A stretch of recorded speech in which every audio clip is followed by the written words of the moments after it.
Starting off first with some news coming in of the Vice President of Iraq and the country's top Sunni politician saying that he would support Shiite Iraqi Prime Minister Haider Al-Abadi for a fresh term as long as some conditions were agreed upon.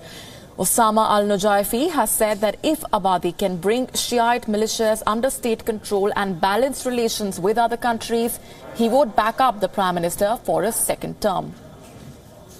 طبعا تقديرات تشير أن تقريبا 70% من المدينة قد تدمر أو تضرر بشكل كبير، والبنى التحتية يعني وسائل الحياة تقريبا المياه والطاقة والمستشفيات كلها مدمرة، وهناك تقريبا 1,000,000 إنسان غادر المدينة، رجع قسم قليل منهم. Iraq will hold parliamentary elections on May 15th. Abadi, who has not yet said whether he would seek a second term, took power in 2014. Abadi is credited with quickly rebuilding the army and, most importantly, with defeating the Islamic State in its main Iraqi stronghold of Mosul last July. These are statements that we are getting to you. The Vice President of Iraq and the country's top Sunni politician has said that he would support Shiite Iraqi Prime Minister Haider Al-Abadi for a fresh term as long as some conditions were agreed upon. Let's now get in a quick update from our international correspondent Daniele Pagani joining us from the newsroom for more on this. What exactly would these conditions entail, Daniele, and contextualize for our viewers these statements that are coming in? Absolutely, yes. The conditions are very interesting indeed.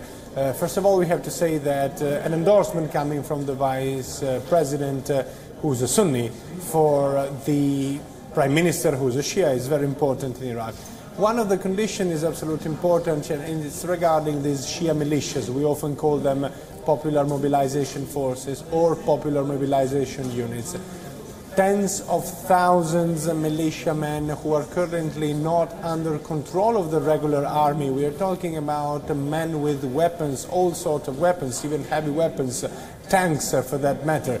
So you can easily understand how these militias are a state within the state, and they very often act on their own. Very often they are actually imposing their own agenda on the government. So it's easy to understand that there is no chance for a country, for a nation, to be in peace and to be positively driven if there is a state within a state inside it. And this is the case of Iraq.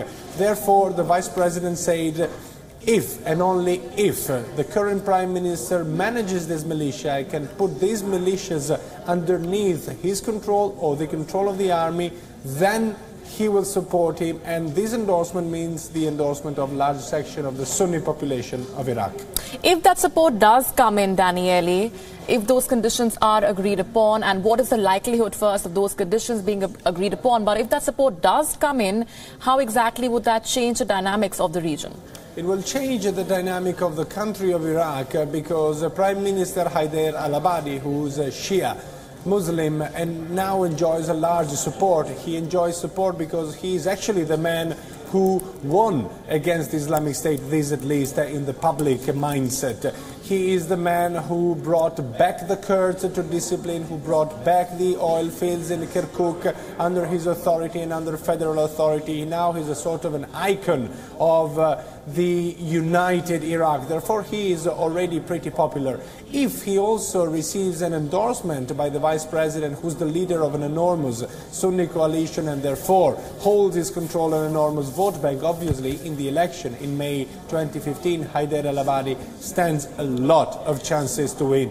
Let's not forget, he did not say, Prime Minister Haider Al-Abadi, he did not say if he has any intention whatsoever of running for a second term. This we need to wait. But in case, if he is endorsed by the Sunni Vice President, he really stands good chances to win.